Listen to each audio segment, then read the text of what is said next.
All right. Clap one on three. One, two, three.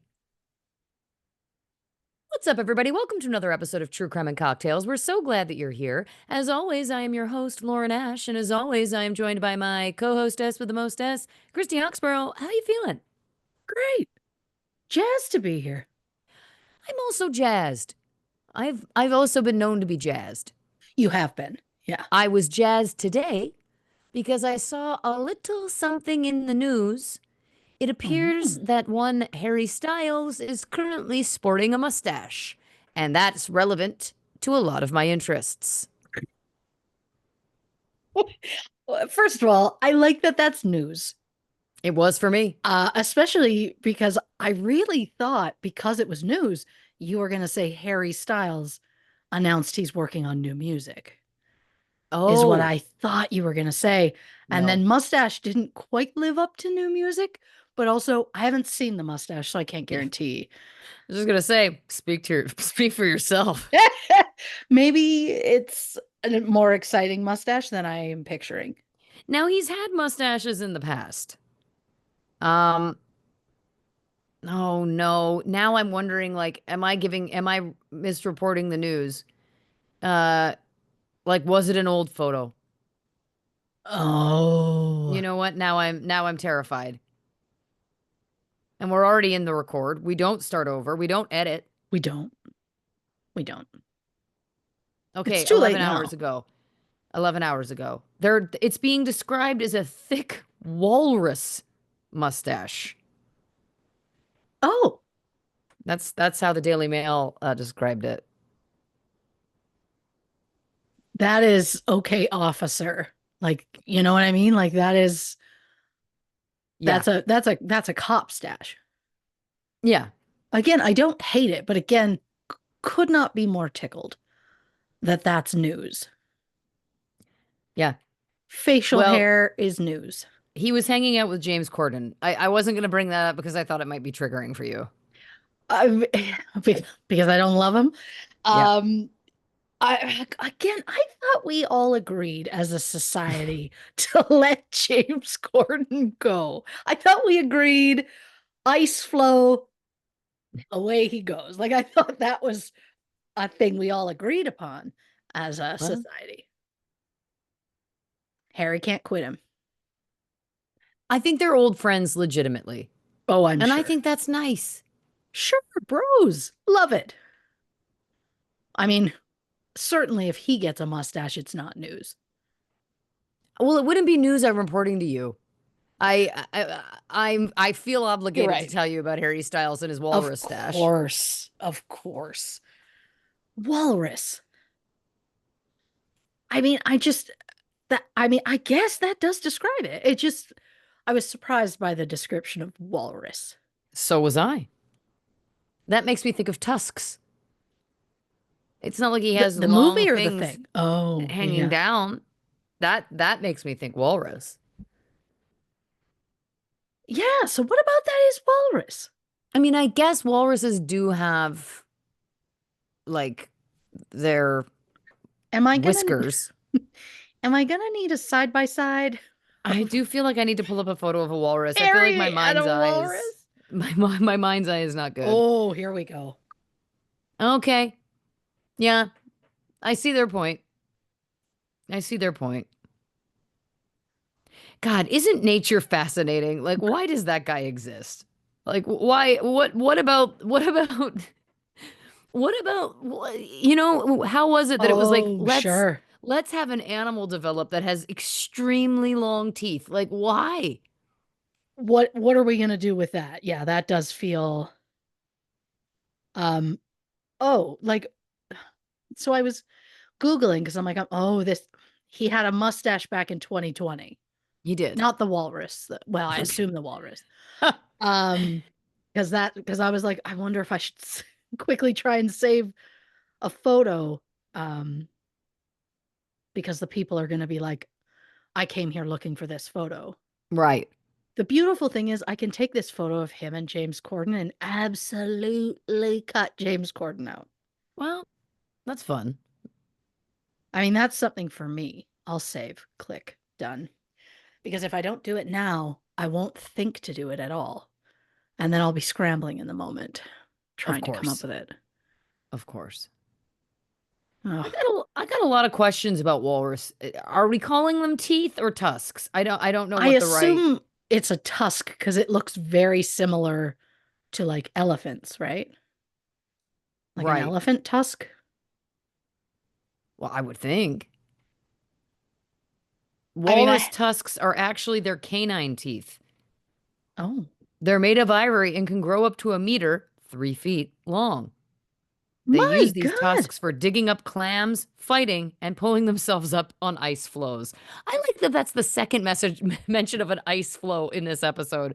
And we are a mere 5.5 minutes in. So that feels right. It's nice when something like organically kind of comes around. Yeah. And apparently the answer is ice flows. I didn't know. I also kind of like when this goes into like almost a science podcast, but Mm-hmm. today's we're touching in on nature specifically. Ooh. Thank you very much. The Um, hinterland who's who.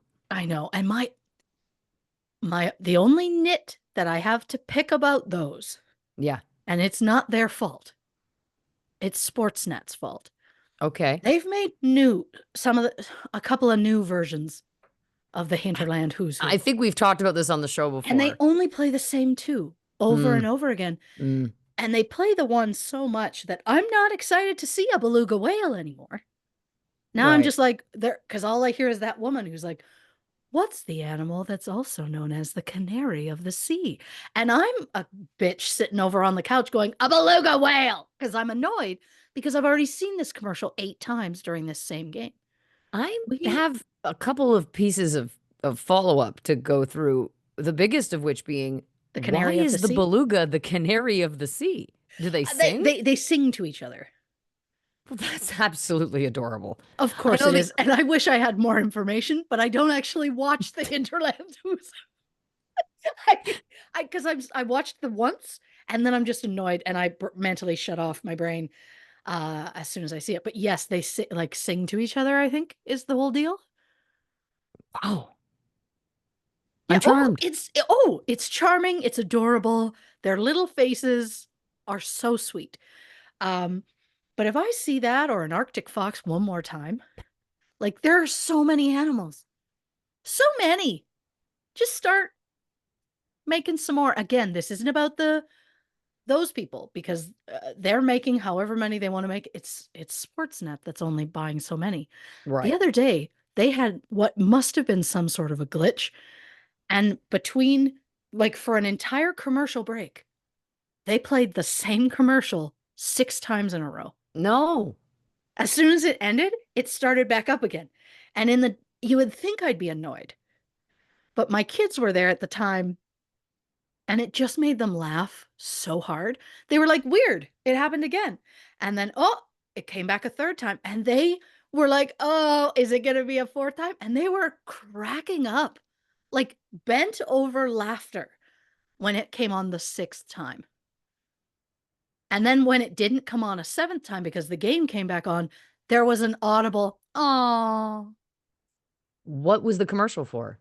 Esso with Wow. and if I may go further, I don't know if Esso's Canadian specifically or It not. is. Okay, because if I may make it more Canadian, it was starring Haley Wickenheiser, aka Canada's hockey sweetheart, I guess we would say. For sure.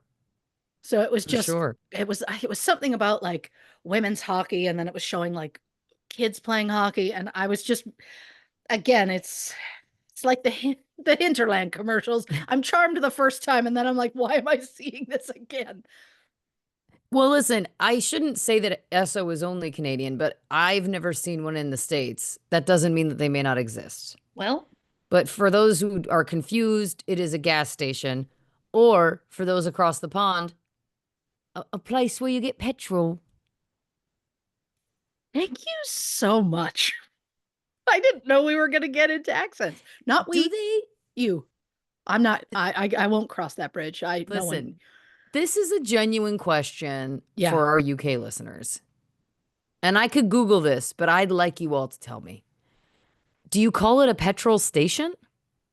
Or Or just does it have, simply petrol? or is it like, does it have some adorably quaint British name? Like it's like, we've got to stop round the petrol shop. Oh, I love when they You know what I say, mean? uh,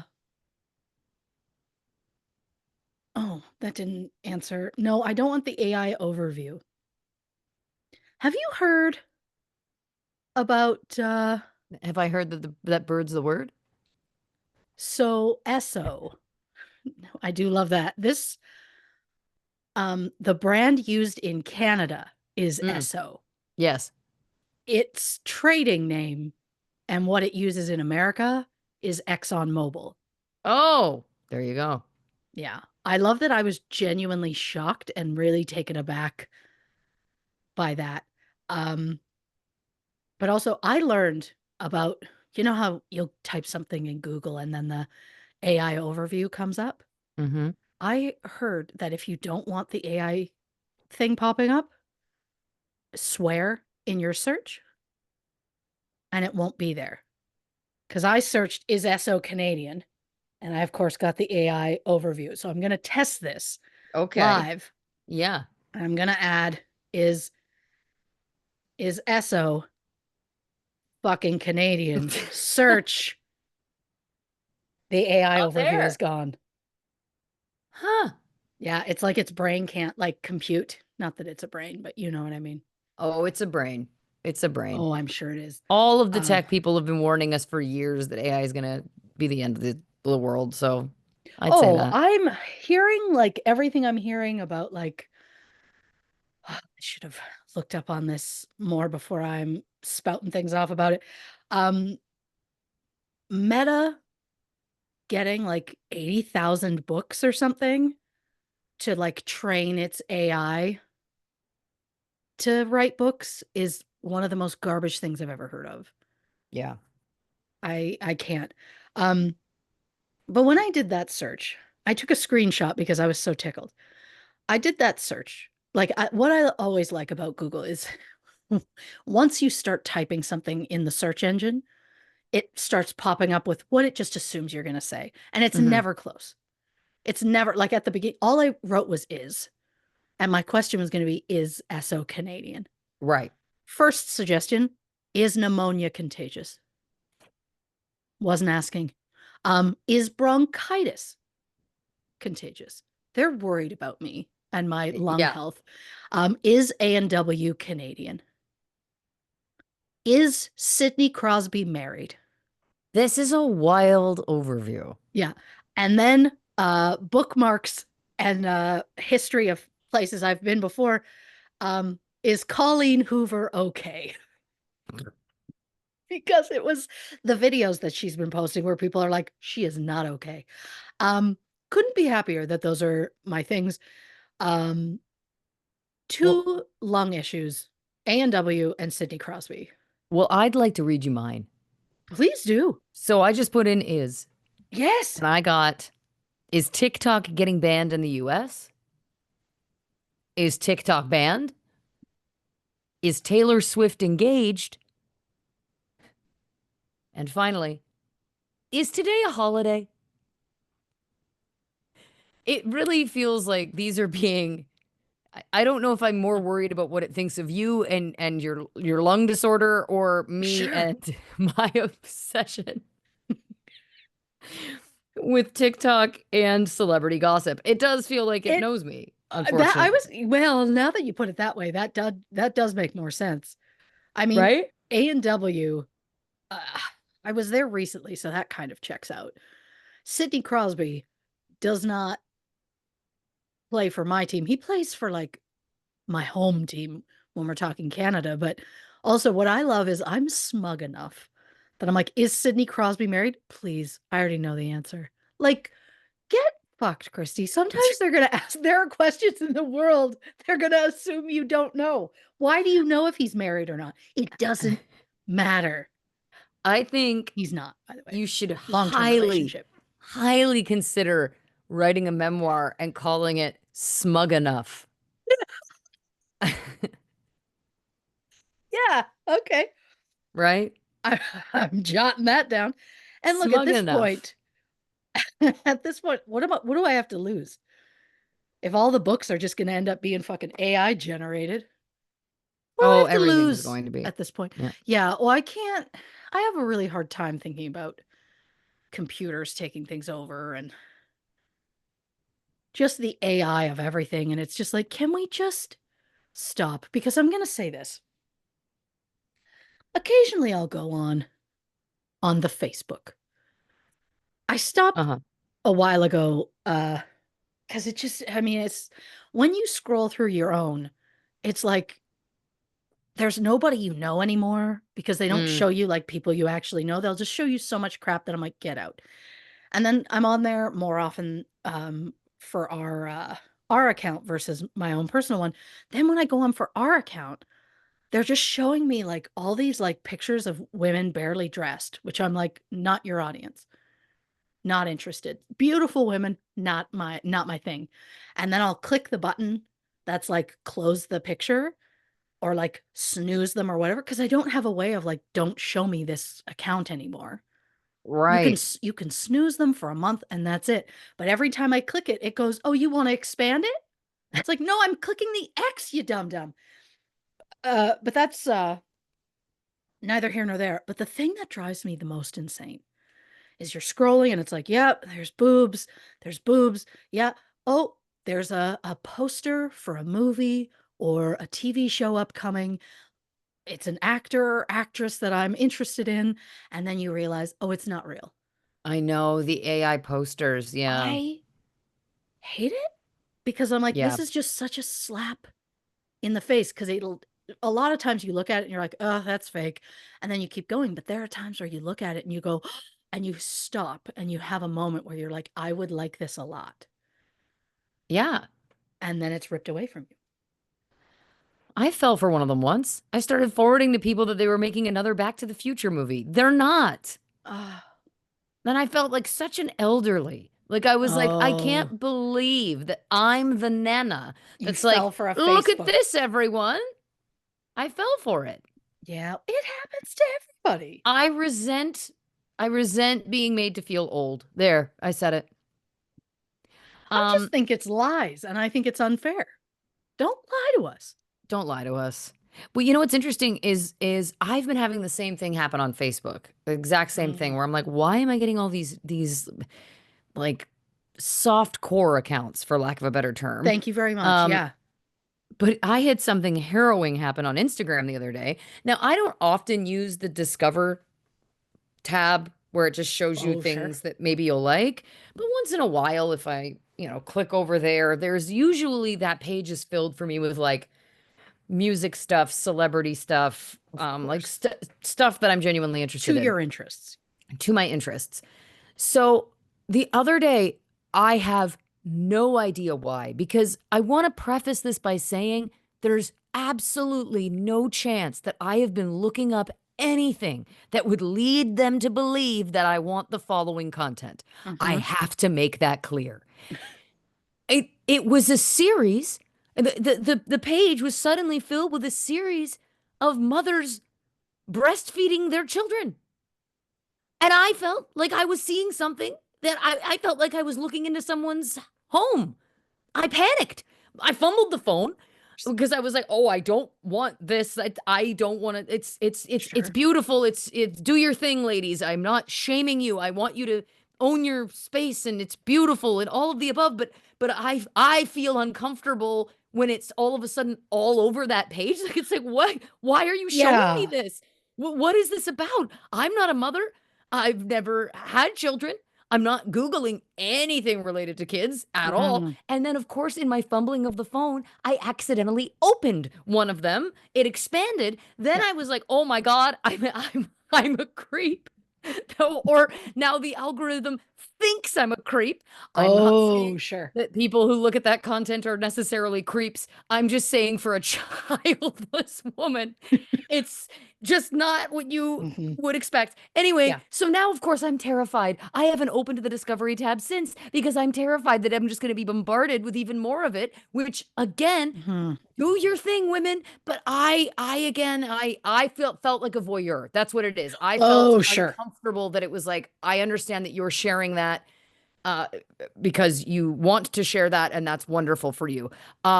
But for me, it's just not what I would call relevant to my interests. Um, Yeah, Other than I want women to do whatever they want to do with their bodies, and of it's a course. beautiful thing, natural thing. Um, I don't need to have 12 of them pop up to Yeah. me. There's so Oh, many things I'd feel that way about. You know what I mean? oh, yeah. There is a Yeah, big difference between like even seeing a single photo or walking past a woman who's nursing, of course. anything like that. There Yes. is a very, very big difference between that and having your phone filled with Yes. all of these pictures. Cause then, yeah, you Yes. feel voyeur is the right thing. Well, here's the thing. Yeah. I'm gonna, okay, where's the discover page? It's Now the who's little now who's the Nana? What? it's the little magnifying glass. Oh, okay. Yeah. Oh God, I go there all the time. Okay, well, let's see what we've got. We've got breaking news with the Philadelphia Flyers. That was 2 days ago. I already knew that. Um, we've got a video of Youngblood, which you and I have recently talked about Youngblood, so not a big surprise that he showed up. Um, th- uh, these flushes? Is that a bean? Is that a kidney? What is that? It's so cute. It is Is it very a cute. potato? I don't know, but Really cute. that video popped up. Um, Amanda Seyfried with a People magazine article and a video with David Mm-hmm. David. I'm not even sure how Mm-hmm. you pronounce it. Doesn't matter. No one's listening. Everyone's looking. If you know what I'm saying. That man is stunning. Like that man's face was carved out of marble. So yeah, that's my for you page.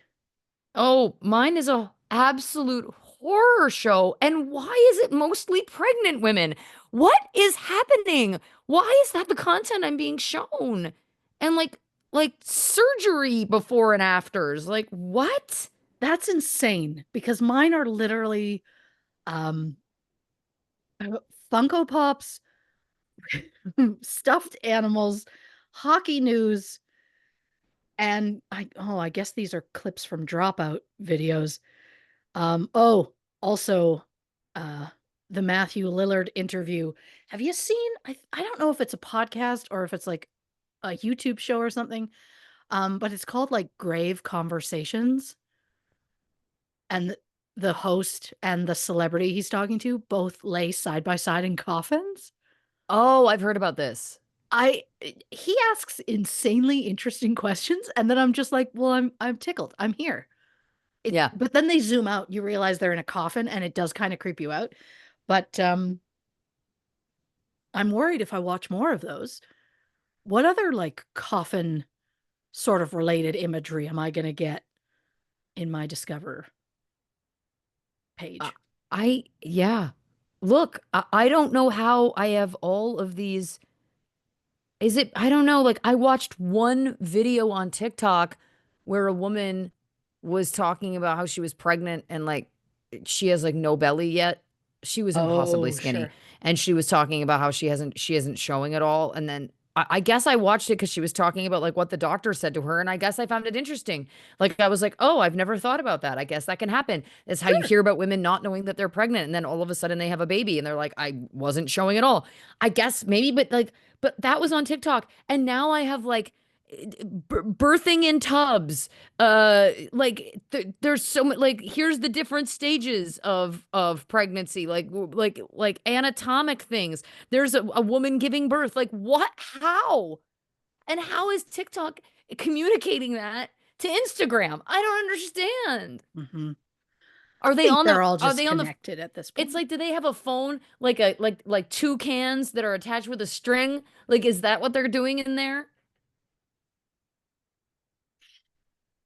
I don't I like it. I would pay an obscene amount of money to know that the offices of TikTok and Instagram have cans with a string between them, and that's how they communicate. An Oh, obscene amount of money. this is one that's a microscopic photograph of inside of a vagina. Oh, Why? no. What's happening? Can I You've taken a reset this turn. somehow? Like, can I just wipe somehow? Like, is that possible? Like, I need to Is it looking at like, is it picking up on like things you're looking at, or is it picking up sound? Like, do we need to put your phone somewhere and then just have you like Harry Styles mustache, Sebastian Stan? You know what I mean? Like, do you just have to like well, start again, I just listing things off? yeah, and I'm very open to that. I'll do whatever I can to Of try and course. make this change because I'm Of absolutely course. mortified. But I guess my question is like I haven't been talking about any of those topics. Like I don't know what they would have possibly been overhearing. I can't believe you weren't talking about like a the view of the inside of the vagina. That shocks me that that was never in your conversation Yeah, at it any point. shocks me that that hasn't been just coming up while I've been at work this past couple of weeks. Of course. You know, it's funny that I just don't want to get, I don't know, an HR write up, I suppose. Of Now, course. the interesting thing is that it is quite interesting to see. I don't know whether that's real or not. But I was like, oh, that's fascinating. But now it's appealing to my science, and I can't. I can't. Now I've clicked on it twice. What am I thinking? It's going to double down and start showing you just the inside of bodies. But Don't. are you interested in some of that because of the science? I mean, not. Here's the thing, not without my expressed very clear consent first. Like I don't want to open that page and then see that. If there's but also I'm not googling the inside of bodies. Spoiler alert. Like that's I don't want that in my search history. Well, just know I just stopped myself because I was like, well, let's figure out if that picture's real. I'm like, We can't. I can't Google No. inside of a vagina. No. I can't. No. I It's not. don't. First of all, I wish there was a way also. I wish there was like a phone. This is something for the people at Google, and I'm being serious. I wish there was a little thing that you could click where it's like, don't show me porn. Because I'm not Yeah. like, if I'm like, show me science. I wish there was a science button where it was like, I'm going to be Googling something that's only going to show me porn. And I don't want that. I want an actual answer to this question or education about this topic, right? I wish there was Yes. a way you could do that. Where I you guess could maybe click putting, whether you want your search to be smutty or educational. yeah, Or for those who are or interested, both. roll the dice. Exactly. Yeah, I get I that. feel like I'm that's a very valid function that would be helpful. Yes. I also am starting to think, do I need like a burner laptop? This is just the kind of shit that I'll Google and do whatever on that laptop. And And then let it, like that's its once a problem. year into the sea. Yeah. Or just wipe it, just like go back to factory settings once a year. Yeah, I have no idea how to do that. I don't either.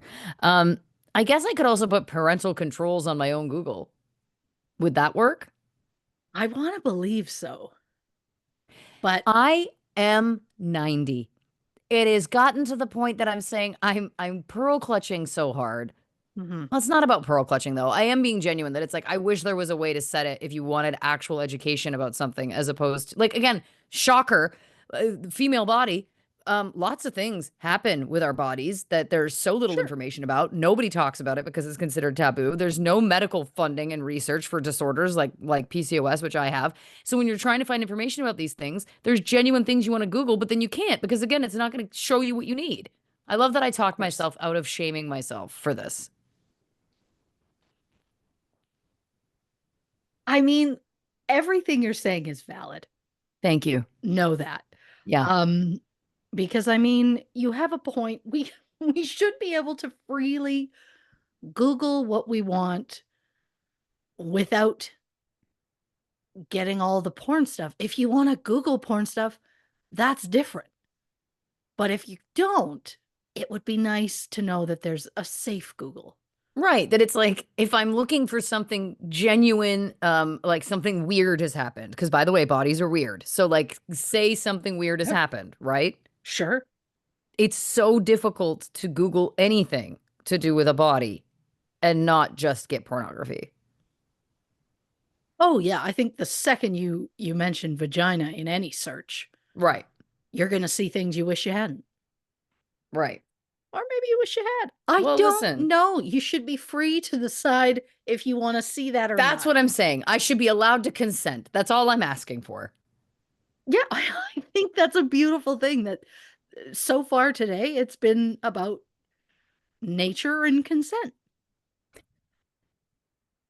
I'm On putting that Harry note, Styles in the nature category. ooh. Um, listen, the other thing I was going to mention, and now we're running out of time, because we got to get into this case. But I'm on a new show. I kind of teased this last week, but I was like, I can't necessarily talk about it yet. Yeah, So I can tell people now I'm hosting a new baking show, and I'm jazzed. I could not be happier. Yeah, it's a Halloween bake shop and then holiday bake shop. Oh, so Yes. it two separate shows, but kind of the same show. Yeah, same show, two different incarnations. Oh, I So love very that. fun. I've always wanted to host Of like a course. game show or a cooking show or a baking show, any of these things. So I'm very excited, and it's going to be on the Flavor Network in Canada. How about that? I love that. Yeah. Did you know there was a rebrand? Is Food there? Network became Flavor Network.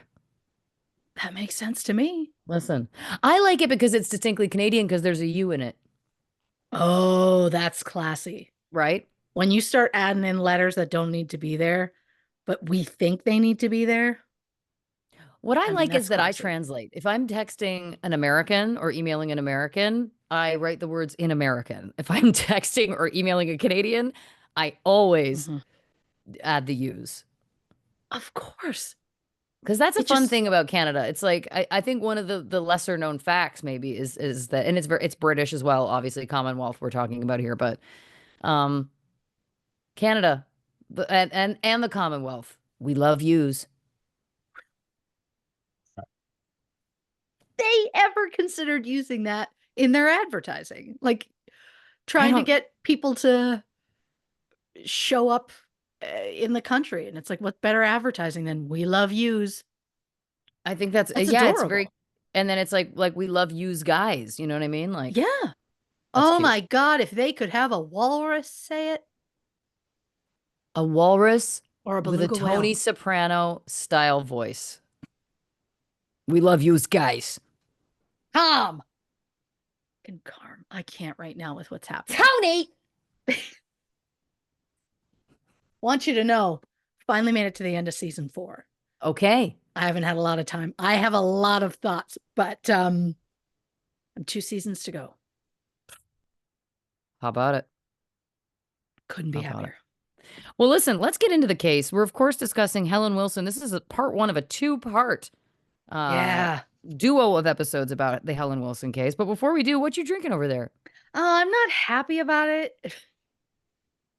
Okay. I, I I feel like went I've and, opened a can of well, worms. no. It's just I went and got a Slurpee, but because the kids were out of school by that point, the machine had been just so abused. So it wasn't great when I got it.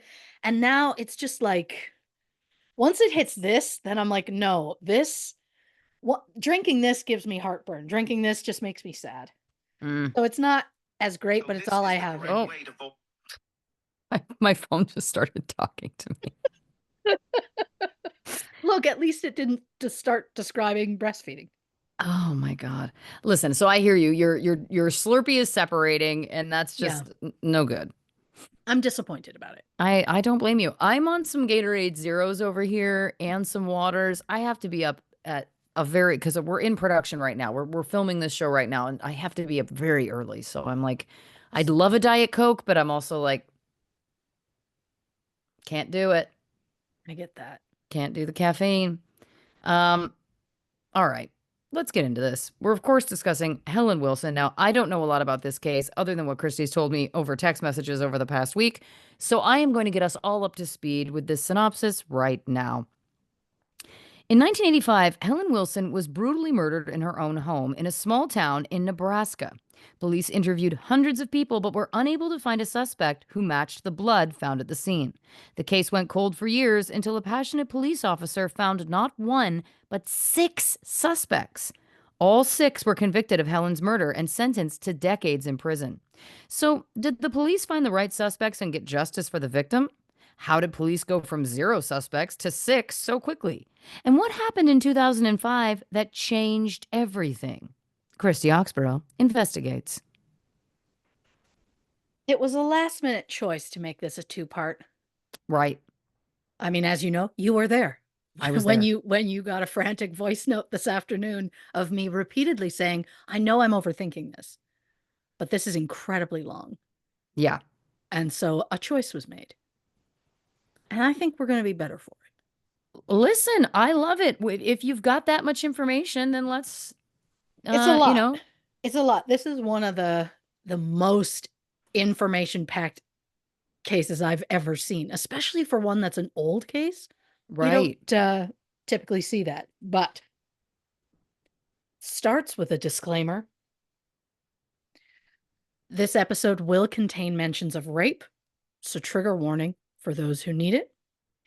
I'm also going to say right out the gate, this case is an absolute beast. And I'm not just talking subject matter, because it's incredibly graphic, but don't worry, I did spare some of the worst details. But there is just so many people involved and so much information. So that's why today is part 1 of a 2-part.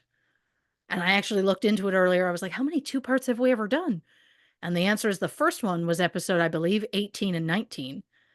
And that was, oh crap, I've already forgotten the name of it, but it was this is how she's going to describe it. Murder on Middle Beach? Yes, I was going to say it was the documentary with the hot boy. That makes sense. That's where we're at. And then I believe the Alex Murdaugh one was a 2-parter, and He Who Should Not Be Named was a 2-parter. Mm-hmm. And I think The Keepers was a 2-parter. And other than that, I think that's it.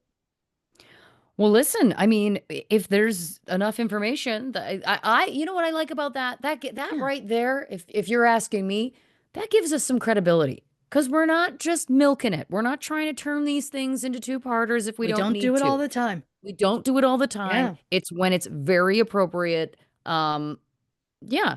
So there you go. I love that I'm giving us feedback about our own show.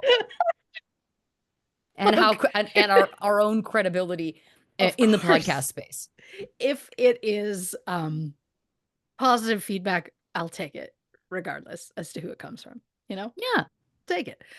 The true joke is, even though and probably because there is so much, even though I'm doing this in 2 episodes, this is more considered like a very detailed overview, because there is some stuff that we'd end up having to do a third.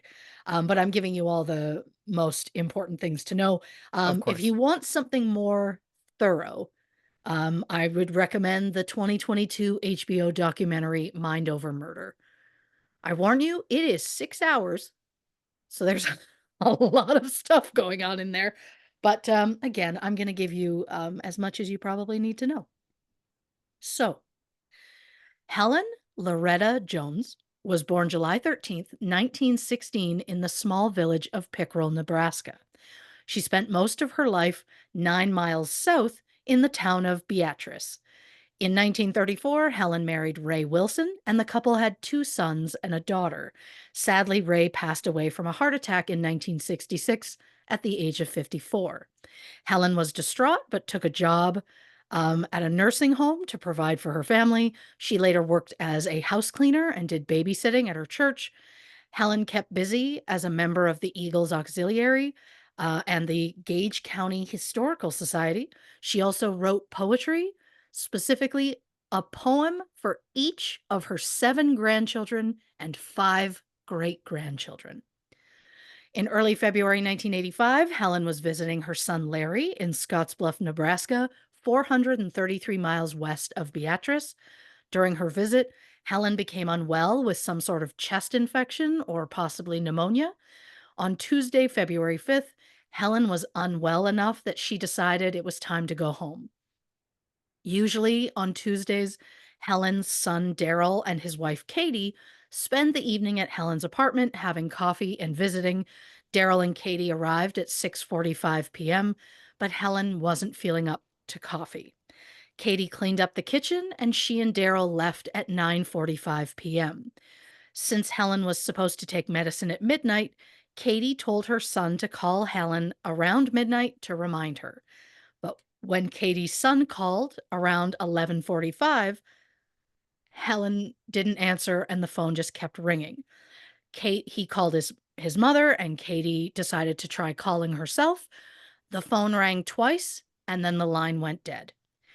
So assuming that Helen had picked up the phone and then just immediately hung up, Katie and Daryl thought nothing of it. The next morning, shortly after 9 a.m., Daryl went to Helen's apartment where he found his mother on the living room floor with her hands bound and her head wrapped in an Afghan blanket. Daryl contacted police. The call came in at 9:29 a.m. When officers arrived, Helen was immediately pronounced dead. Helen Wilson was described as a kind woman who did everything for everybody. She radiated love. She was the glue that held her family together. Helen Wilson was 68 at the time of her death.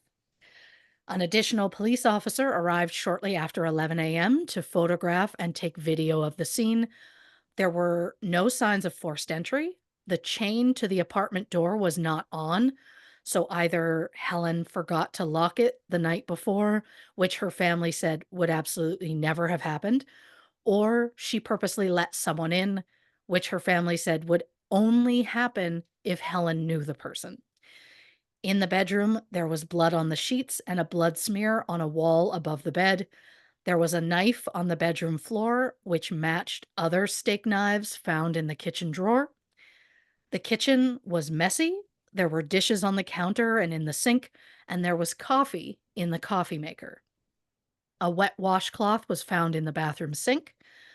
There was a ripped $5 bill on the living room floor.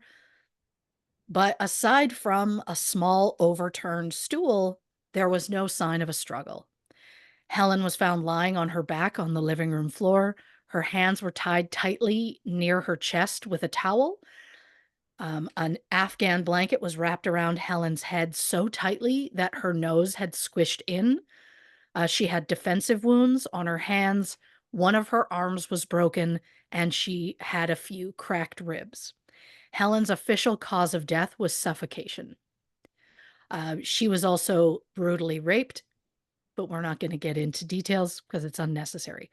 The entire thing was just an incredible amount of senseless violence. Police also noticed that the lights in the hallway outside of Helen's apartment were out and that the fuse for those specific lights had been removed from the fuse box, which was in the furnace room just down the hall. At first, police wondered if Helen's death was connected to a string of attempted assaults on elderly women, which had happened within blocks of Helen's apartment in 1983. However, since there were no arrests in any of those cases, police had no leads to go on. So police officers sat outside of Helen's funeral and took pictures of anyone going inside, hoping to find someone suspicious. But everyone checked out. They hid a voice-activated recording device in a bouquet of flowers at Helen's grave, hoping that the killer would show up to make a confession, but they had no such luck. I just am already like, holy shit, this is a level of we're going to find this guy that we don't typically see on this show. The Beatrice Police Department reached out to the FBI office in Omaha and asked them to send a profiler. Peter Klismet went through the case and came up with a theory. I know how we feel about profilers, so I'm going to give us his theory. He noted that the temperature on the night of Helen's murder was -7 Fahrenheit, which is about -21 Celsius. And in Peter's expert opinion, he believed that at that temperature, the killer likely wasn't just wandering around outside, but rather went to that apartment building for a specific purpose. He believes the crime was motivated by rape. Since there was coffee in the coffee maker and Helen's son said they didn't have any coffee that night, Peter believes the killer made the coffee himself, which shows that the killer was very comfortable being in that apartment. Since the Afghan was wrapped around Helen's face, Peter believes it's possible that the killer knew Helen and didn't want her to see him or recognize him. Peter concluded that the suspect was likely a male in his late teens or early 20s who suffered abuse as a child from a dominant female figure, like a mother or a grandmother. The suspect likely had a history of sexual assault and possibly even knew Helen. Peter gave the police his official report and then told them not to share the information with the public. So, what did the Beatrice authorities do? Ugh. They published the full content of Peter's report in the local newspaper the next day. Unbelievable. Yeah, it's just wild to hear, like, don't do it. And then they go, okay, and do it anyway. Police interviewed any man who fit this new description and took blood and saliva samples. Since it was 1985, there wasn't DNA testing yet, so all they had to go on was blood type. Investigators found the blood on the wall in Helen's bedroom didn't belong to Helen. The sample was a type B non-secretor. For the sake of clarity, because secretor versus non-secretor is confusing to people like me who didn't study science. But basically, a secretor emits their blood type into their saliva. A non-secretor does not. Simply put, a secretor's blood type is found in saliva and mucus. A non-secretor, it wouldn't happen. Hmm. I didn't think those, I don't know, those words just sound like TV words. You know what I Yeah. mean? But Yep. so well, you learn things. According to the Journal of Biological Chemistry, about 80% of people are secretors. But despite interviewing and receiving samples from dozens of men, police were unable to find a suspect who was a type B non-secretor. Then 23-year-old Michael Hyatt came forward to say that on the night of Helen's murder, he was at the R&S bar with his childhood friend, 22-year-old Bruce Smith. The two men spent the night drinking with two women who eventually invited the men back to their place in Blue Springs, 13 miles southeast of Beatrice. In the middle of the night, the women kicked Bruce out after he threatened to rape them. Bruce told Michael he was going to get a piece of ass one way or another. Gross. Michael drove Bruce back to Beatrice and dropped him off around 4 a.m. at the corner of North 6th Street and Court, which is just 2 blocks south of Helen's apartment building at 212 North 6th Street. Michael last saw Bruce walking north up 6th Street.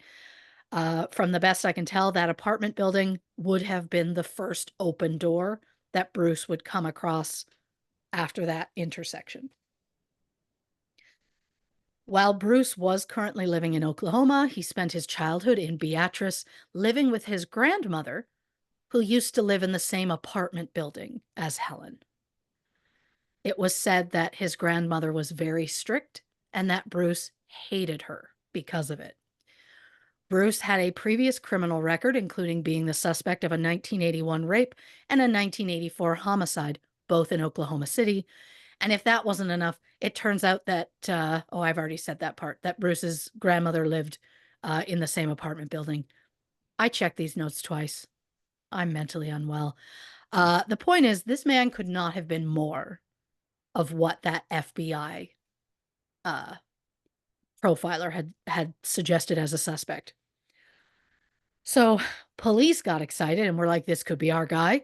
They tracked Bruce down in Oklahoma City and they got a blood sample. However, Bruce turned out to be a type B secretor.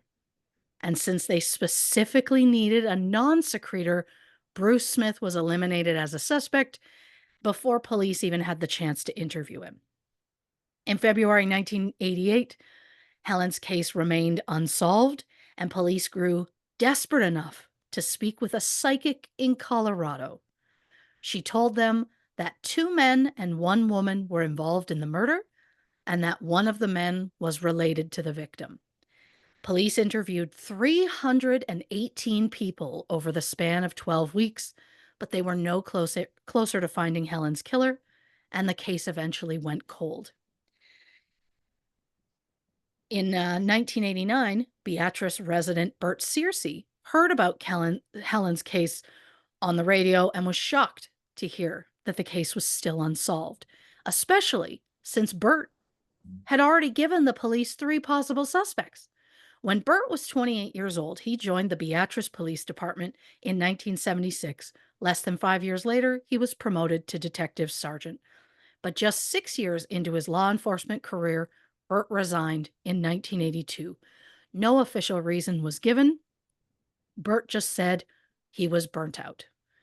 After leaving the force, Bert became a hog farmer. Bert reapplied to be a police officer in 1984, but they said no. So I would be interested to know what happened in 1982. But even though he was no longer law enforcement, Bert reached out to the Wilson family and asked for permission to investigate Helen's case on their behalf on his own.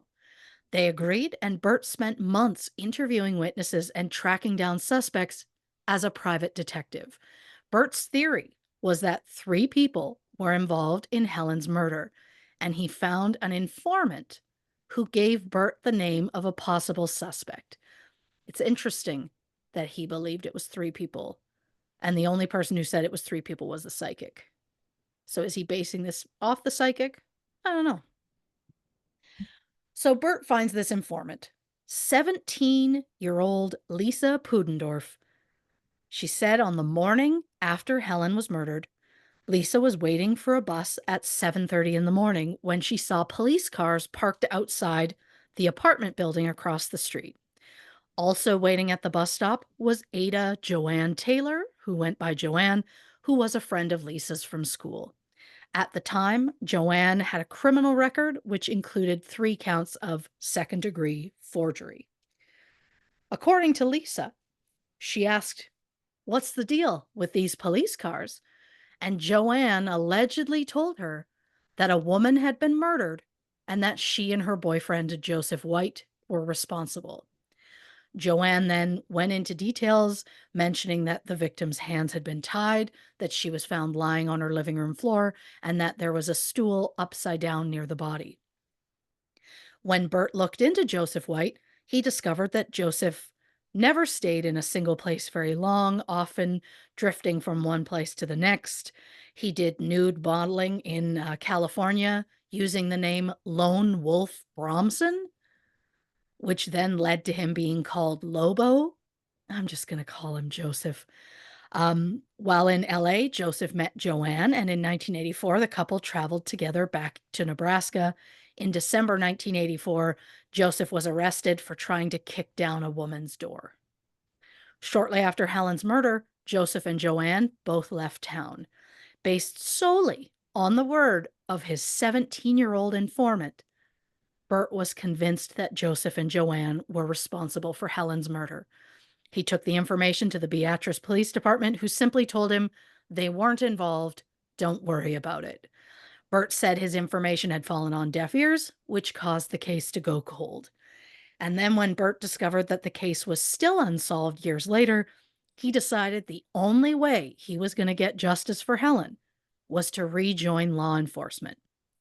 So in 1984, he'd gone back to the Beatrice Police Department And they'd said no. So in 1987, Burt went to the Gage County Sheriff's Department, and he was pretty much hired on the spot. He then asked his boss repeatedly for the next 2 years if he could finally be allowed to look into Helen's case on an official capacity.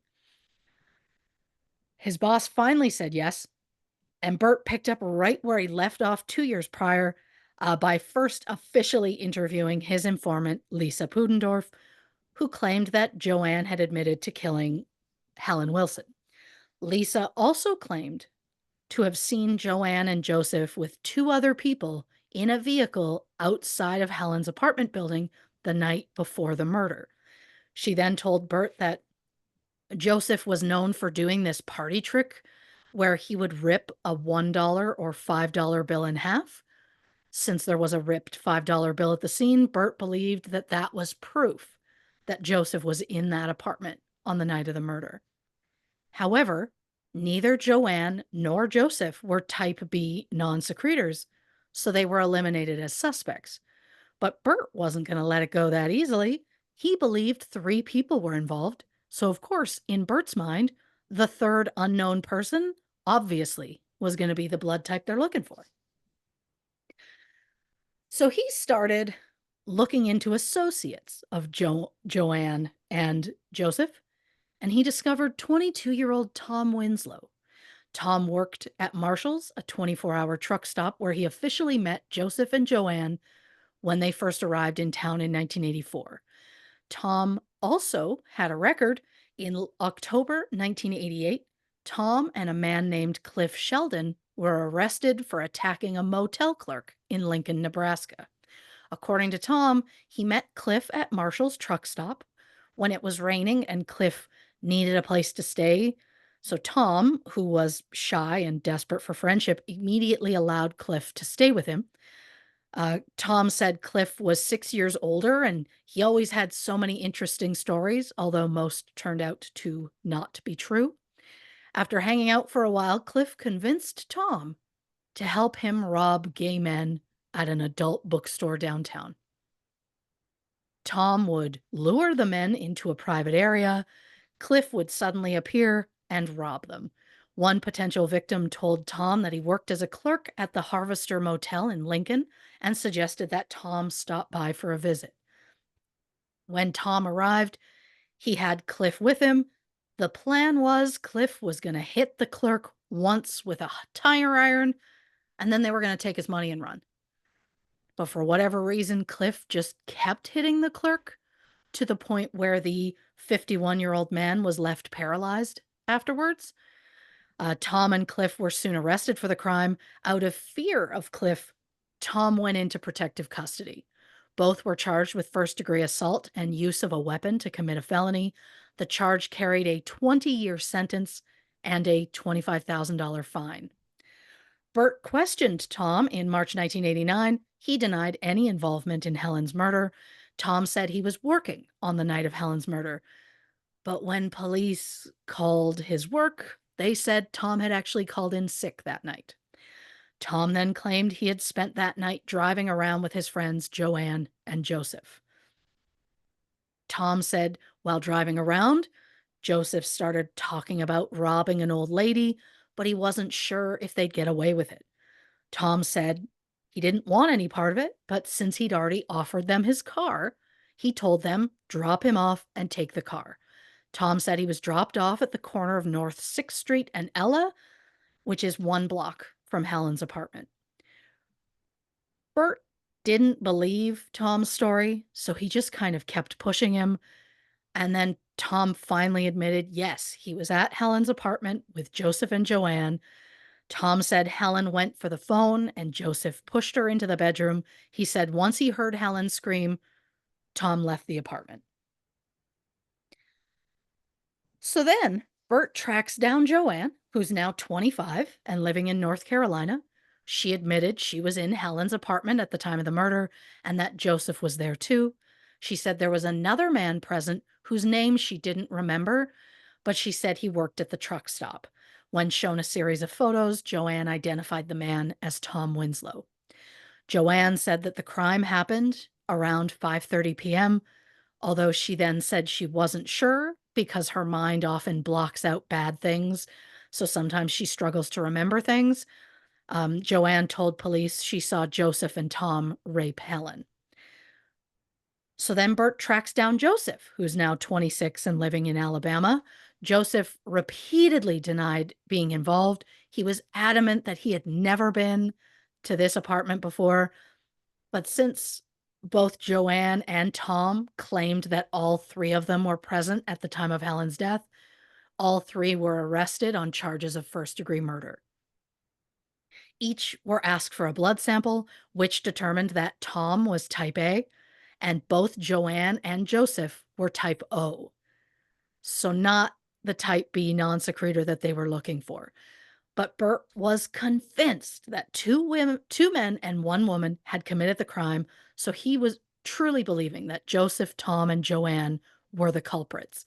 But he still needed a way to explain that type B blood that was found at the scene. And he didn't have any more suspects. Well, in March 1989, Cliff Sheldon, who was in prison for nearly beating a hotel clerk to death, he claimed he had information about Helen's case. How convenient that before he's about to be sentenced for a crime that typically gets 20 years, Cliff suddenly has information in a cold case that he's willing to exchange for a shorter sentence. I mean, they never did publicly say what he took as a deal, if anything, but the timing of it was interesting because if he really had this information, why didn't you bring it forward Right.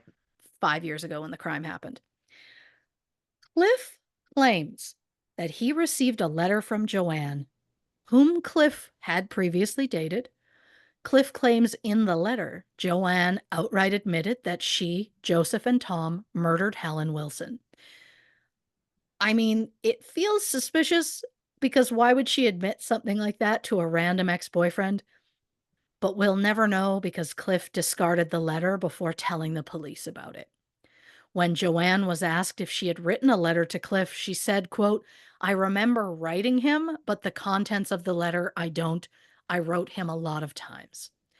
Cliff also claims that the letter suggested that Cliff's own wife, Deborah, was also at the scene of the crime that night. It turns out Deborah Sheldon is Helen Wilson's great niece.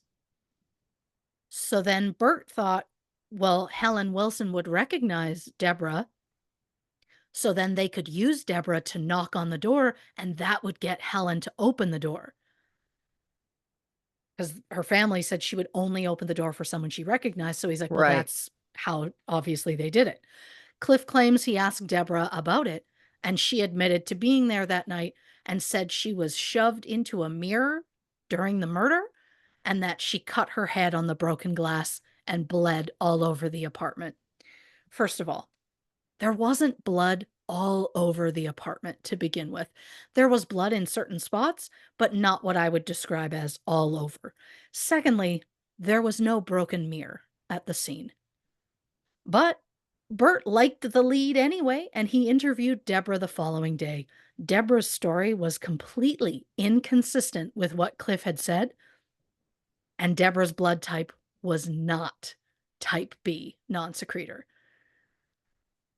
But if Deborah Sheldon wasn't involved, why would Cliff implicate her? Was he really just throwing his own wife under the bus to shave a few years off his own sentence? Because that's kind of what it sounds like. Deborah and Cliff met in March 1985, got married a month later. It was a small courthouse type ceremony. Their only witness was Tom Winslow. At some point, Deborah and Cliff had a daughter. Now, I watched the HBO documentary that I mentioned earlier. In one of the episodes, Deborah says she asked Cliff for a baby. He told her no. And then she said he likes to tell people that they got pregnant because Deborah got him drunk on his birthday and raped him. And I understand it's not a serious claim, but I just want to say to Deborah and Cliff, that's not the cute, charming story you think it is. And for the sake of that child, maybe stop saying that. Yeah. And for those who might believe that Cliff blamed his wife for the murder, maybe to cover up his own involvement, medical records show on the night of Helen's death, Cliff was at the hospital being diagnosed with gonorrhea. My God. So he absolutely wasn't there. During her interview with Bert, Deborah admitted she was at Helen's apartment on the night of the murder. She said she knocked on the door and Helen took the chain down and opened the door. Tom and Joseph pushed their way through, knocking Helen over and immediately demanding money. Deborah described Tom and Joseph as the main aggressors and said that Joanne held a pillow over Helen's face. In a second interview, Bert asked Deborah who else was there. And for the first time in this investigation, Deborah said, "Oh, there was a fifth accomplice in the apartment that night." Deborah claimed that a man named James Dean was with them during Helen's murder. She just simply forgot about him during that first interview. So, what's Bert do? He goes and gets James Dean. Obviously, not that one. Um, James Dean admits, yeah, he's friends with Joanne, Joseph, Tom, and Deborah. They were known for what he called raising hell, but he said the worst they ever did together was maybe disturbing the peace. James denied having anything to do with Helen's murder, but he was arrested anyway and held in a local prison. Guards say that James was obnoxious and out of control, so the police offered to send psychologist Dr. Wayne Price to help calm James down.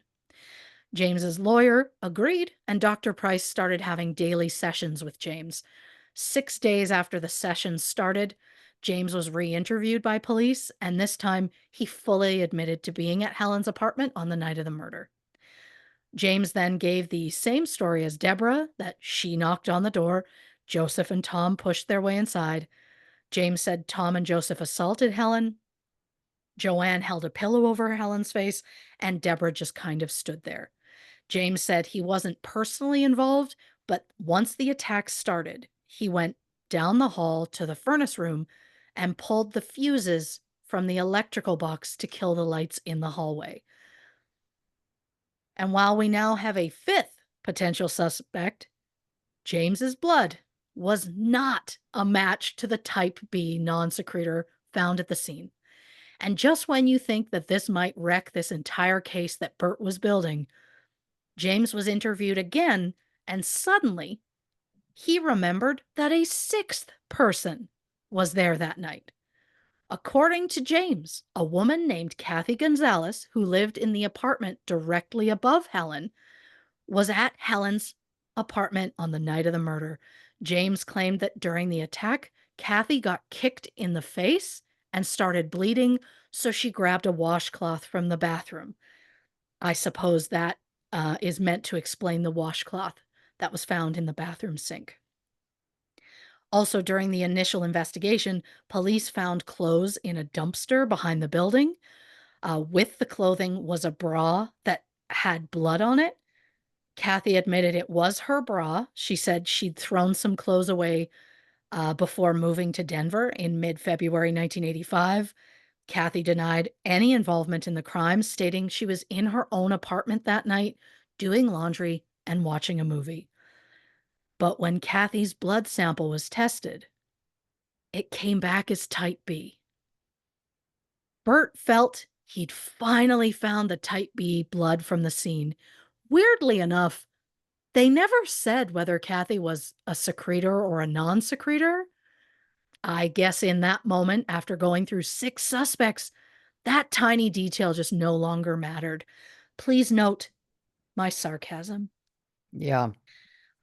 With 6 people now in custody, police were finally able to piece together what they believe happened on the night of Helen Wilson's murder. Around 9 p.m. on February 5th, Joanne, Joseph, Tom, Deborah, and James arrived at the apartment building. They parked Tom's car in the back parking lot and entered the building through the east doors. When they got to apartment number 4, Kathy joined them. Deborah knocked on the door. And just as Helen opened the door, everyone pushed in, knocking Helen over. The group demanded money. Helen went for the phone, and Joseph pushed her into the bedroom. James ran out into the hallway to pull the fuses from the fuse box, while Joseph grabbed a knife. Joseph dragged Helen to the living room and started hitting her, telling her she had it coming. Joseph and Tom then raped her while Joanne held a pillow over Helen's face. And while 5 of the suspects admitted that that is what happened, Joseph White was adamant that he wasn't involved and that he wasn't even there the night of the murder. But Bert Searcy truly believed that Joseph White, Joanne Taylor, Tom Winslow, Deborah Sheldon, James Dean, and Kathy Gonzalez were all responsible. The group came to be known as the Beatrice Six. With all 6 in custody, the question of plea deals came up.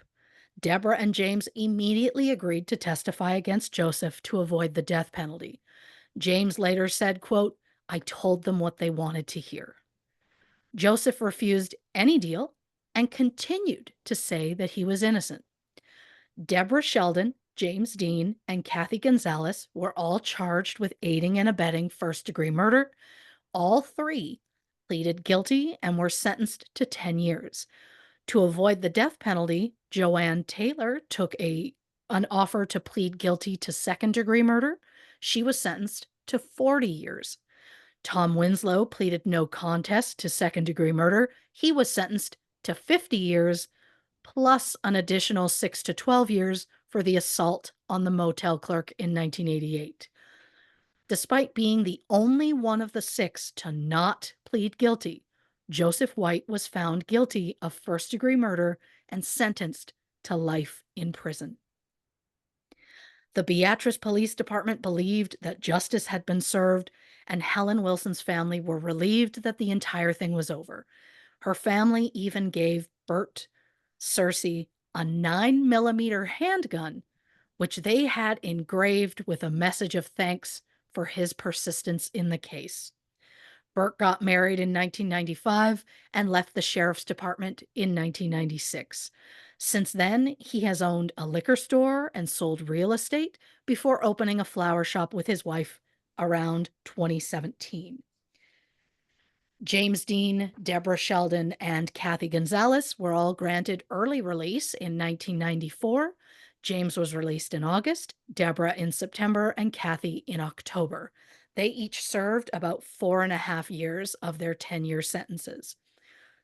Joseph White continued to claim his innocence. He got a job at the prison workshop and saved up any money he could to try and hire a lawyer, but very few were willing to look at his case.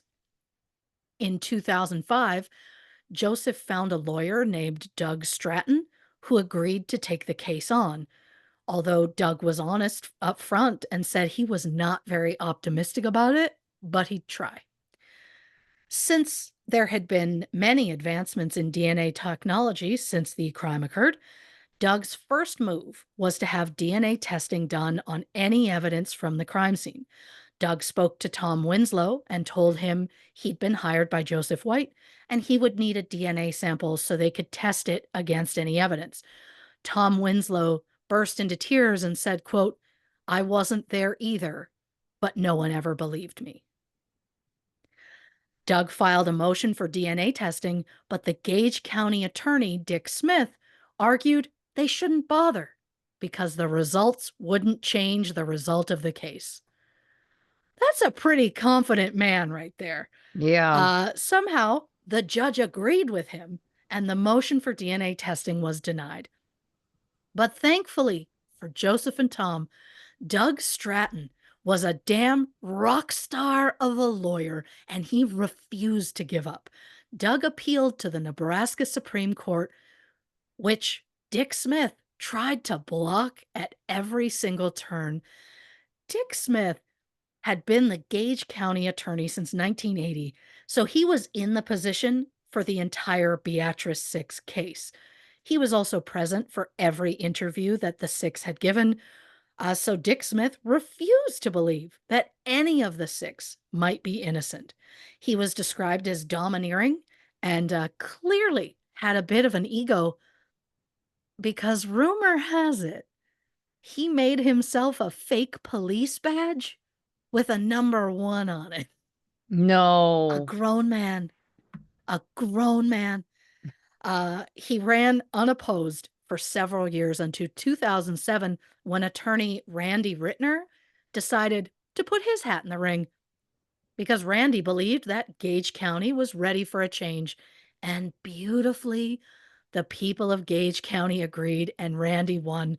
But according to Randy, Dick Smith wasn't really happy about it. And when Randy went to the office for the first time, he found that all the computers had been completely wiped. Which, is incredibly suspicious, but also just plain rude. Because typically, when someone's taking over another position, there's like a period of overlap to help with the transition for the new attorney.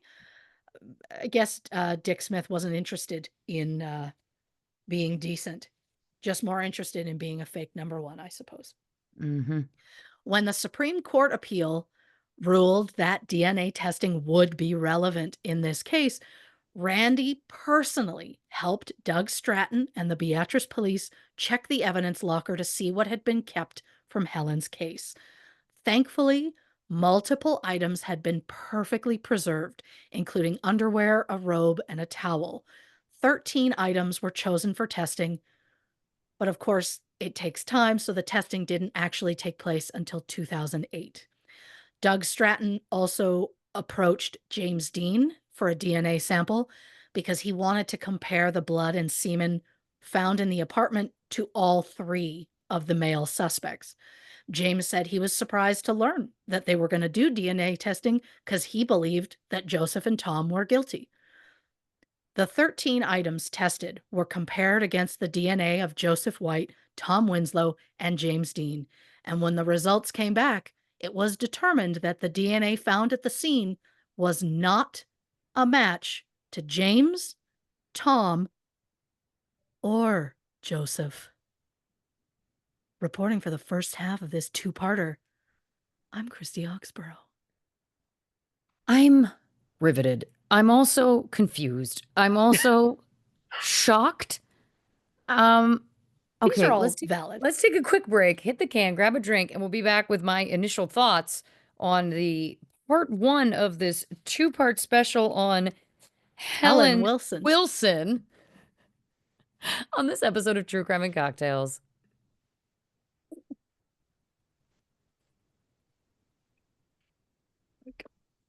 1, 2, 3. Welcome back to this episode of True Crime and Cocktails. We're, of course, discussing Helen Wilson. Okay, I have so much to talk about. Sure. I love that we've left on this cliffhanger. I feel like I can see how it's like there's this huge chunk of information, and then clearly there's another huge chunk of information about to come. So I see why you made the choice you did. Clever girl. There's just so many people. I think if this Mm-hmm. was one suspect, it might be very Right. different. But because it's like there's 6 people and one of them has a very famous name, Right. it's a lot. It's a lot. A lot of people. Yeah. Um, you brought up pneumonia, and then I just wrote down the Google search. Oh, as soon as I read it, I was like, is this why my phone is like, she's worried about pneumonia? She's been talking about it for a week. So funny. Um, okay, I just have to say generally, before I get into specifics here, Yeah. the thing that struck me, and I'm sure that you'll likely get into this more in the next episode, maybe not, but feel free to just give me a little side eye if you're like, you're getting ahead of yourself, Lauren. Like, I get it. Sure. The motive makes no sense to me here. Like, it doesn't feel like there is a motive because when we start to get into like, oh, and then there's actually another person who was there. Oh, there's actually another person that was there. Oh, well, if we had this person who was related to her, obviously that was going to make it easier for her to open the door. Oh, Hmm. this neighbor of hers, this would make it easier. And then I'm going, how premeditated was this thing? Right? Was it a crime of opportunity? How did they know she was home alone? Had they been watching her? Had they been stalking her? Like, Also, she lived in an apartment building, which I'm going to go out on a limb here and say I'm guessing she wasn't drowning in money. Like, was the motive really robbery? I mean, we go back to the profiler's initial um profile Yeah, and it's like, oh, the motive was rape, period. 100%. That makes sense to me. I then have questions about like why her.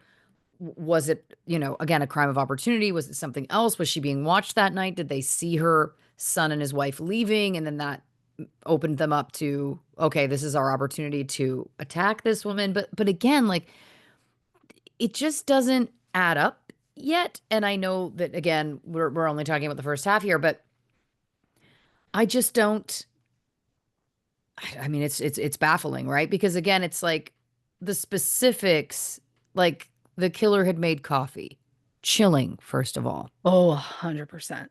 because that also at night is even creepier to me because then it's like, did you make coffee so you could stay awake longer to do more of this heinous crime?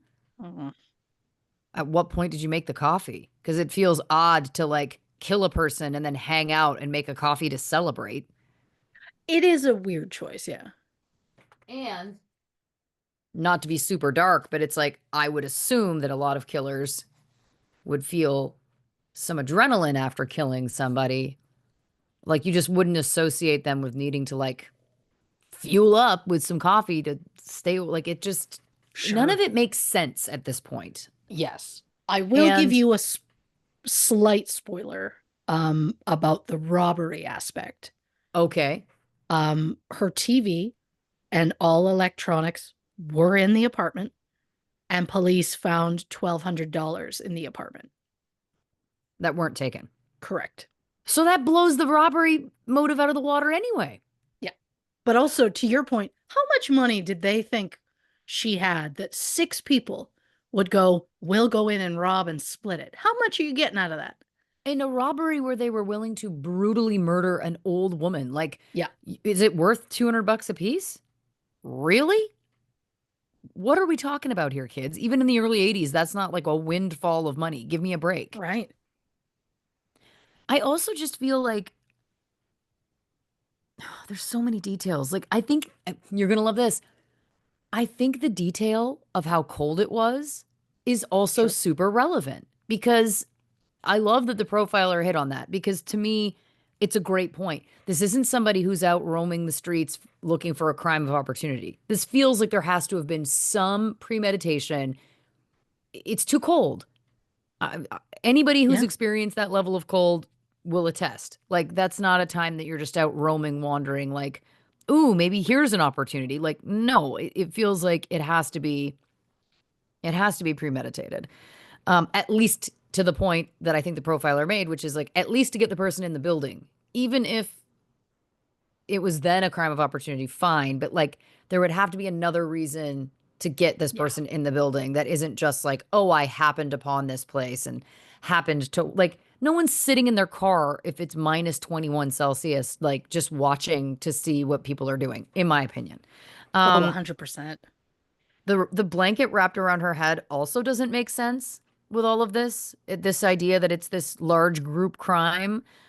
If we are to believe that Joanne was holding a pillow over her head, which, by the way, so dark, and I'll get to that in a Yeah. second. But like, what? So then what? She removed the pillow and then wrapped the blanket around her head. At what point? At the beginning? At the end? Why? There's Yeah. no It none. That doesn't make any sense. they were never very clear about it. They make it sound like the blanket went on first and then she used the pillow. And she went again. This is I love that I don't even know if this is in the next part. But when they interviewed Joanne about it, she said I wanted to cover her face so she wouldn't have to look at the man who was raping her. What a martyr. And it was just like, okay, but she already couldn't see. She already Right. It doesn't had make it, like sense. she already had the blanket over her head. Also, by the way, I just my comment meaning like, oh wow, how big Mhm. of you to do that as you're aiding and abetting a rape and murder. Like, what are you even talking about? You didn't give a Yeah, shit about her. If that was true, give me a break. correct. You're not some hero that's like, well, I really wanted to make sure she didn't have to look at her abuser. What? Why are you even there, Joanne? Like, there's so many layers to this. Like, how did this motley crew of people even come to know each other? Is there proof that they knew each other prior to this? And how is it like, hey, want to come to this murder party? Like, what are we talking about here? Yeah. How did that amalgamation of people happen to come together?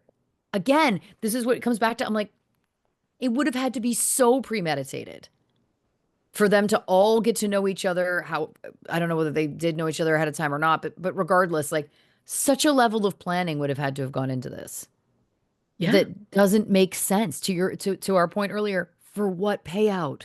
And by the way, they didn't even take the money. So again, that blows all of that out of the water. And I also just have to point out, and I want to be careful with how I word this because I'm not trying to be um accusatory, Sure.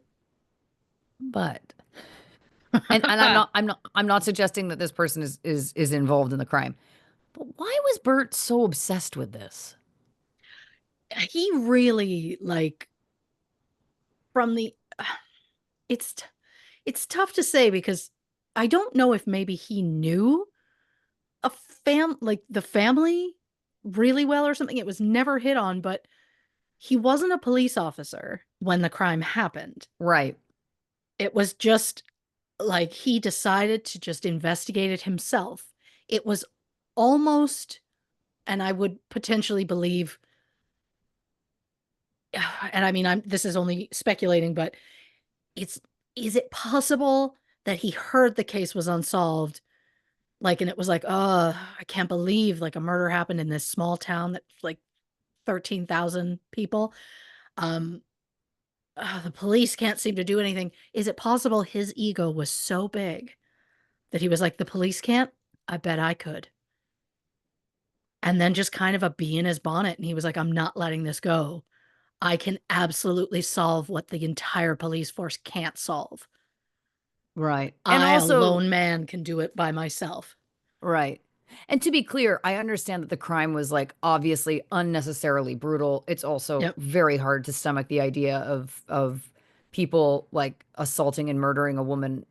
Well, any woman, don't get me wrong, but again, the image of like this little old lady, like Mm, um I understand that it's horrific and perhaps maybe it just really upset him and then he had this keen sure. sense of justice. I can understand that.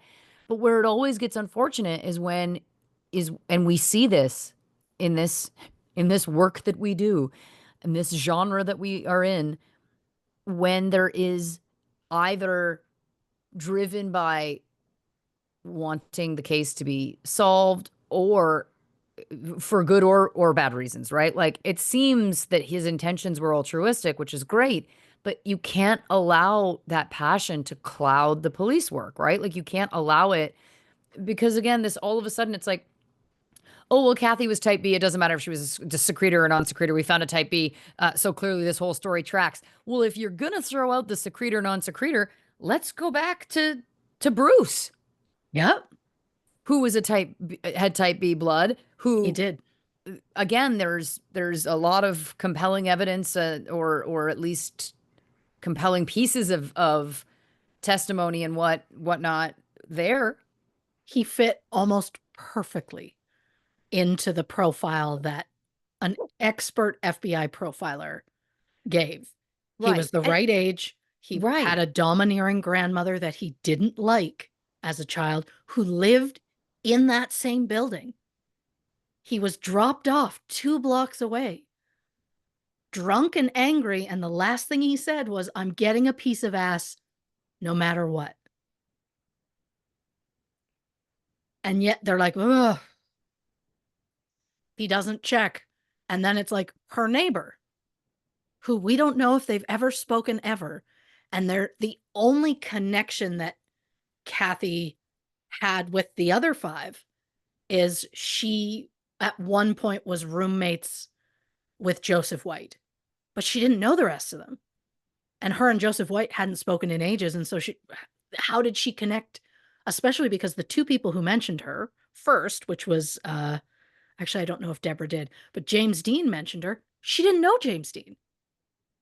She also didn't know Deborah. And it's like, so she didn't know these people, and she was willing to be there at an incredibly serious crime with these people she doesn't know. It just felt like at that point they were desperate for anybody to hit a type B. And they were like, Right. that's as close as we're going to get. Because the thing is, if Kathy was not a type B, how much further would they have gone? Well, then is there a seventh person and an eighth person? And by the way, again, like, why are we trusting any of these people? Yeah. And then I think that brings me to like, okay, so we know or we don't know, but I'm guessing the way we've left this cliffhanger. Okay, so none of the DNA doesn't match any of these people. Right. So then we're to believe that what all of them made up this story and went along with it? Like, how on earth would it be so easy for that many people to be like, wow, they got us. May as well perpetuate this lie for no good reason. Like, Right. what are we talking about? Yeah. Of the six that were arrested and accused, five of them all confessed to it. And it was the one guy that Right. said, I absolutely did not do this. I wasn't there. He's the one that they had all the other five testify against to say, oh no, it was him. So it's like, isn't that interesting that the five people who were willing to say it all blamed the one guy who wouldn't confess to it? So And it's why like, were they so willing to put themselves there? Why would Joanne be so willing to lie? And again, I know these are the questions we won't have the answers to until next week, but like these are the things that are so chilling to me about this. Like it's like why would you if Joanne is completely innocent, if the six of them actually had nothing to do with it. Now maybe that's true, maybe that's not. Who knows? We'll have to tune in same bat time, same bat channel next week to find out. But like how on earth would you become like I can't imagine what I would have to have been put through. And look, we know that of course we've seen countless times detectives interrogating people making false confessions. We know that that's a thing, but it doesn't feel like that was happening here. I mean, maybe I was wrong, but it feels like it was like, oh, they got this story out of one of them, and then they all just like it just feels like it was like, what is happening? Like, yeah. how are you all comfortable going, well, I guess my only chance at survival is agreeing to this completely made up story about a brutal crime against an old woman. Like, what are we talking about? Oh, the entire thing is insane. And there's a lot of things I could say. Of course, but we'll save it. And I was going to say, but I won't today anyway. I I want you don't. to know Yeah. in the television business. So Yes. if you ever watch a TV show and there's a character in the show that so say something crazy is happening, right? Sure. And there's one character on the show that's going, "You guys, that's insane." Yeah. What we refer to that as is an audience rep. So that character is basically voicing what the people watching at home are probably saying, right? Got it. That makes So sense. that's a thing that comes up can come up in film and television and stage and all of Of those kinds of course. things. It's basically the person voicing the things. I feel like the audience rep in this episode because I'm like Yeah. I feel like these are the things that the people listening at home are like probably screaming, going like, how is this Yeah. possible? So it's just a very funny experience to like feel this happening in real life in Of real time. course. Um, Of course. I cannot believe Cliff threw his wife under the bus saying she was there. Yep. I mean, The joke is they because didn't she was the even know one, each other at that point. right? And that's when I just wrote down, how deep did this plan go? Like, well, she's related to Helen, so that'll be the way to get her to open the door. Why are they so obsessed with Helen? Like, this story makes it seem like it's like they had been stalking her for years. Like, It seems insane. The idea that, like, because Cliff's whole thing was like, here's the thing. My wife told me she was there. Right. My ex-girlfriend told me my wife was there, and my wife has never lied to me. And it's like, uh, uh-huh. But you also said that like there was a broken mirror and she cut herself and bled everywhere. And no, she didn't. There was no broken mirror. She did not bleed at the scene. And yet the police went, we're going to trust him. He nearly beat a man to death Yeah. for money.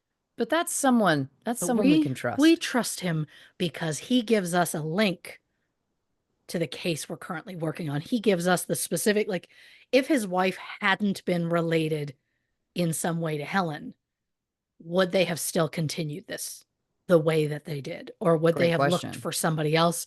It's tough to say, but it feels like they were like, we have another potential. We could find a type B, but now we have somebody who knew her. So now it's like, well, that's why they went to the apartment because she's related to her. So are we supposed to believe none of them had any relatives living in that town? Like, Right. why would they specifically go after Helen? If Well, this this is group was again like gonna like doesn't make any together and sense to attack me. a woman, why wouldn't they go after somebody else's family? I do have to also say that Cliff has the best alibi I've ever heard in my life. Uh, He was at the hospital getting diagnosed with gonorrhea. Well, guess what, bud? If ever that there was a, I just again, we've heard a lot of alibis on this show, but that's a we first. have, That's a yeah. first. I am Um, curious if Deborah knew about it because they met like a month later.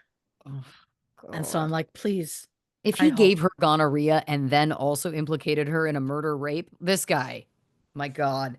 Mhm. Um, okay, a couple more things. Yeah. When Thomas told the police, "Oh yeah, I was in the apartment, but once Helen screamed, I left." Yeah. You're making yourself sound horrific because again, like do you want to meddle? It's absolute lunacy to me that it's like, well, when she was being attacked and screamed, that's when I decided to bolt. Like what a hero. You didn't want to, I don't know, try and stop what was happening. You had enough of a sense of guilt that you were like, "Oh, I can't be here for this," but you didn't want to, I don't know, save the woman's life. Like how is that making you sound any better? These are the things that I am fascinated by is that it's like in these people's ways of trying to make themselves sound like the good guy in it. It's like you're just making Yeah. yourself sound worse. Um, Yes. I am fascinated about James Dean who denied his involvement, was arrested anyway. They send in the psychiatrist, and then suddenly he admitted to being there. What's that about? Who was this psychiatrist? Again, maybe that's going to come up next week. Um, okay, yeah, she's giving me a little smirk, so I feel like that's going to come up again, which I love. Um, Mm. Just know, when I watched the documentary, the second that came up, I immediately started screaming, who is this psychologist? Who right? is this guy? Who does he work for, and what kind of it to me it feels absolutely inappropriate that if you've arrested someone for a violent crime that you send in. I think that's inappropriate. There's if law enforcement sends in the psychiatrist, that's automatically not okay because it's biased, right? Like it's like Mm, there would have to be some form of governing body to be providing the mental health care to the sure. person to ensure that it's altruistic. Like otherwise, like right? I don't know. I'm not being very eloquent, but you know what I'm saying? Like it's like it would have to be an outside entity hiring a mental health professional to go and provide that kind of care to this person. But it doesn't Mhm. feel to me, especially since we're not talking about 2025, we're talking about the 80s. It doesn't feel to me that that was what was going on. Um, which is very creepy also.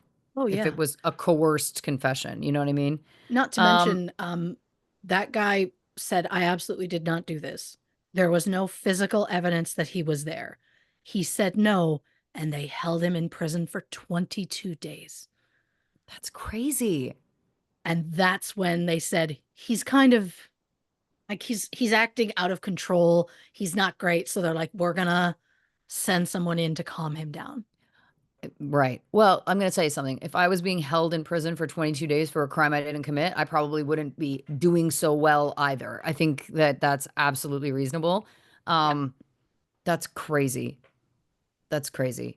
Uh, and then saying the thing that's also so wild to me is like he wasn't involved in the crime, but when things start to hit the fan, he goes and pulls the fuse down the hall to turn the lights off. Here are a few questions I have. Yeah. One, how would he know where that fuse box was? Great question.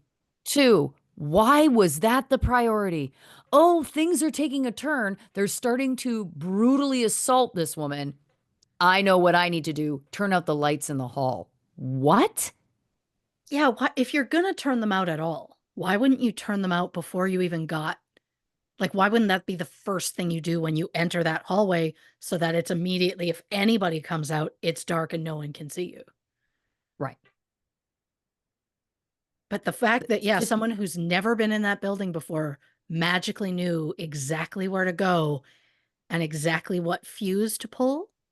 wouldn't it also be easier to just unscrew a light bulb potentially? Like, I Yeah. don't know how high it was or whatever, but you know what I'm saying? Like, it's like to the fuse box. What? They would never enter my mind. Again, to me, that's a level of premeditation that they would have had to pre-figure out where the Yep. fuse box is, which fuse goes with how well labeled is this fuse box? Because I've only been in a few fuse boxes in my day, but let me tell you something confusing. The labels sometimes don't make sense. And in a giant 100%. building, in an apartment building, I can't believe that it would be like, oh, that's the exact one that's only going to turn out the lights outside her door. What? And to your point, the only benefit there would be from turning out the lights would be to have turned them out before they even knocked on the door. Then it's dim out there. She can't really see how many people and they barge in. Okay, that makes sense to me. But the crime starts to escalate and then he does that? Doesn't Yeah. make any sense. Also, then the detail of Kathy getting involved. She got kicked in the face during the attack. What? How crazy? How close was she to whose feet? Did Helen kick her in the face? Who's kicked her in the face? What was this crime? Like the way that they've painted this picture is absolute madness. Yeah. And then the specific of she bled on her bra and then admitted to, yes, I threw out that bra. Now, I think I can speak for many women and or people who've ever worn a bra. Yep. They're pricey. They are. Historically, they're not cheap. And I don't know about you, but I get something stained on my bra. I'm gonna wash it before I'm gonna throw it away. Yeah, I'm very curious about the bra because they never said like were there holes in it? Was there Right, another reason it might have been thrown out, not just that it had blood on it? Also, did it have blood on it? Or did it look like did was there like a red or brownish stain on it and they were like, I bet that's blood. right, Because also the main spot that they focused on that they were like, well, that has type B, was a smear on the bedroom wall. right. They're claiming that Joseph took her into the bedroom and dragged her out. So where and when did Kathy get kicked and then magically went in the bedroom To smear it on the to wall. get a single smear of her blood on the wall? How'd she do that? Well, unless the foot that kicked her in the face had blood on it, and then for some reason they took that shoe and wiped it on the wall. Like what? Yeah, it's the whole thing is madness. And it's the fact that they were just like, yeah, that feels reasonable. And everyone just accepted it. So they were like, well, Yeah, this all checks out. it's bizarre as hell. Yeah. Um, all right, final couple thoughts. I'm just gonna run through this again for my own brain. She opens the door. Yeah. She recognizes possibly her neighbor Kathy or possibly this other relative, Cliff's wife. Deborah. Yeah. Deborah, thank you. They this posse of six people says, "Give us your money." They push their way in. Helen runs to the phone. They grab her. Joanne holds a pillow over her face, perhaps after wrapping a blanket around her head. We're unsure about that. Then Thomas and Joseph rape her while James Dean runs and fiddles with the fuse box. Yep. And the whole time, Deborah's just standing there, and then Kathy somehow gets kicked and is also just there. Correct. And you mean to tell me that with 6 people, they thought, yeah, let's just leave this body here. There's no conversation or thought about trying to do something to hide the body. Not to be crass, but like you have 6 people in this scenario. And they were like, yeah, let's just leave it along with all the valuables, all the money, etc. Yeah.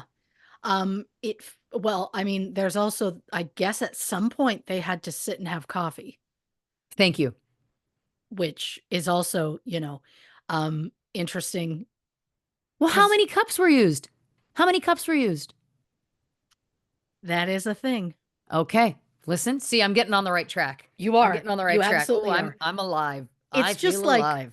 to your point, what's the motive if they're like, give us your money, and then they get in there and they're like, well, oh, it's such a big apartment. It was not. How on earth are we going to find any money in this place? You want to just grab a coffee? Yeah, let's just make a quick coffee and Yeah, then we'll go. let's make some coffee instead of opening drawers and trying to find the cash. Yeah. Hmm. Yeah. And then they left. And so it's like, and then you just all happily went, I guess it's a wash, and left. And that was it. I guess we all just experienced a horrific trauma together and watched a woman lose her life for no good reason. Bye. What? Yeah. Oh, Um, the entire thing is insane. I also, when you said she opened the door because she recognized either Deborah or Kathy, they never once even commented, like, maybe she knew Kathy because they lived in the same building. There was never a, she might have known her. It was always just, well, their in was Deborah, because it's almost like without that, there was, there's no reason Deborah would be there. right, So it feels like Deborah was put in this because they're like, well, that is why it was Helen, because right. because of Deborah. It's And the only right. reason Kathy was there is because her blood was there. The last thing I have to comment on is not related to any of this, but the specific that Helen's family gave Bert an engraved handgun as a Yeah. thank you is interesting. Um, yeah, I was surprised, but I mean, it was a gesture. Like, I mean, Yeah, if you look at it from their perspective, a retired police officer went, there's no reason this case should be unsolved. I will solve it myself. Spent ages, as a uh, under the guise of a private detective, interviewed people, looked for suspects, all these things, and wanted to solve the case so bad that he rejoined the police department, solved the case, and then retired again. So from that perspective, it's like, Jesus, yeah, like he went above and beyond and did all of this and got 6 people put in prison for this crime. So, I mean, I get how much they're like, wow, like super tight with this man, because they're like, this, right. he's our dog. I don't know why I had to DAWG, but I did. I guess I don't know what an like a typical gift for that kind of occasion would be, but I don't know. I guess maybe because he was law enforcement, that makes I don't know any. I just you just don't Oh, often hear about giving an engraved handgun. It's just you just don't often hear that as a you gift in don't. general, You or I definitely haven't. don't. Let's put it that way. Yeah. But you're right. It could possibly be like, what do you get a guy who used to be law enforcement? Well, I guess we get him a gun. I don't know. Yeah. Right. Well, listen, Christy Oxborrow, I am riveted, and now I cannot wait to hear the second part of this case next week. Yeah. Oh, there is so much more to come. So I can't wait. buckle up. Well, listen, buckle up, dear listeners, and make sure you come back to this channel a week from now and hear the dramatic conclusion of the Helen Wilson case. But in the meantime, if you haven't already, give us a follow on the socials on Instagram, Facebook, and YouTube at True Crime and Cocktails. If you'd like some bonus content, go over to patreon.com/True Crime and Cocktails to learn more about our subscription-based service over there.